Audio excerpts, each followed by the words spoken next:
On the north side of Indianapolis, floodwaters reached the highest they've ever been.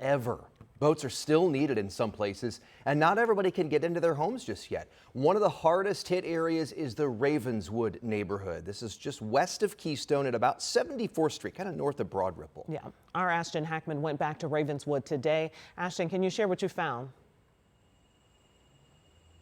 Well, those waters came up quick over the weekend, but they are taking its time to recede. As you can see, this is an area of Ravenswood still pretty much uncovered or covered up by water. You can see all of the debris that has been kicked up by these floodwaters, bottles of wine, a toolbox, pieces of wood, and a nice thin layer of what appears to be chemicals on top of the water. But so many neighbors in this area coming back to Ravenswood today to take a look at the damage that's been left behind. For some of them, it's just now beginning. Others are still waiting to get into their home. We went in with one couple who actually have to kayak to get back to their home.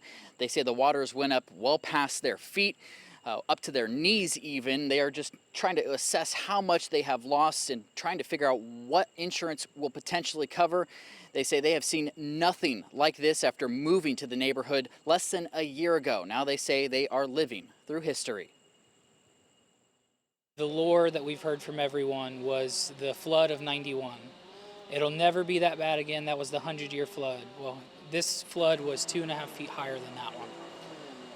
So we're living through the history of the neighborhood at least.